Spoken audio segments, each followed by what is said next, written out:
कभी आपने ये सोचा है कि जापान के ऊपर अमेरिका ने एटम बम गिराए थे 1945 में। हिरोशिमा नागासाकी तबाह बर्बाद हो गए, जापान की इकोनॉमी तबाह बर्बाद हो गई। लेकिन जापान ने 1965 में दुनिया के लिए ओलंपिक्स होस्ट किए और दुनिया को अपनी बुलेट ट्रेन दिखाई।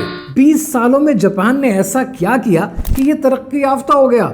ऐसा क्या राज है जो हम 78 सालों में नहीं कर पाए?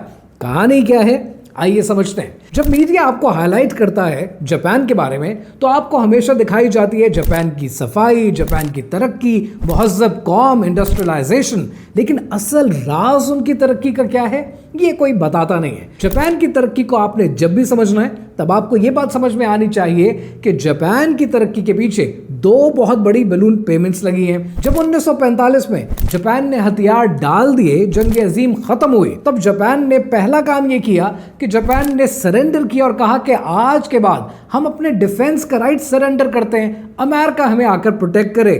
अमेरिका ने जापान को बनाया अपने कैपिटलिज्म का पोस्टर चाइल्ड और जापान को दिए $3 बिलियन। वो $3 बिलियन जापान की इकोनॉमी को बूस्ट देने के लिए बहुत जरूरी थे। लेकिन कहानी यहां खत्म नहीं होती। 1950 में यूएसएसआर कम्युनिज्म को लेकर पूरी दुनिया में घूम रहा था और कोरियन वॉर शुरू हो गई। नॉर्थ कोरिया के पीछे आकर खड़ा हो गया यूएसएसआर और साउथ कोरिया के पीछे आ गया अमेरिका।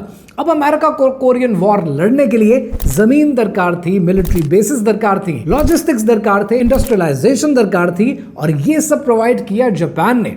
और जापान को यहां मिले एक और $3 billion with in next 5 years. Japan ने इस पैसे को बड़ा अक्लमंदी से इस्तेमाल किया, 50-50 साल की विजन बनाई, इंडस्ट्रियलाइजेशन पे जोर दिया और अपने मुल्क को तरक्की दी। तो आपके जहन में ये सवाल आएगा कि कभी पाकिस्तान को वेस्ट की तरफ से या मुस्लिम दुनिया की तरफ से इस तरह की बलून पेमेंट क्यों नहीं की गई?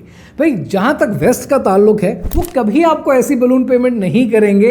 एक तो उस खित्ते की वजह से जहां हम इन नेबर्स के साथ रहते हैं, दूसरे आपके मुसलमान होने की वजह से आपको बहुत सी कॉस्ट, बहुत से रीजंस की वजह से पे करनी पड़ती है, लेकिन हम उसकी तरफ कभी तवज्जो नहीं देते।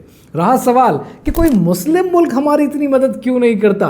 मुस्लिम ममालिक हमें तरक्की करता हुआ देखना तो चाहते हैं, लेकिन ये नहीं चाहते कि हम उनसे आगे निकल जाएं। ये बिल्कुल ऐसा ही है जैसे आज आप अपने गरीब रिश्तेदारों की मदद तो करना चाहते हैं, लेकिन कभी भी इतनी नहीं कि वो आपसे ज़्यादा अमीर हो जाएं।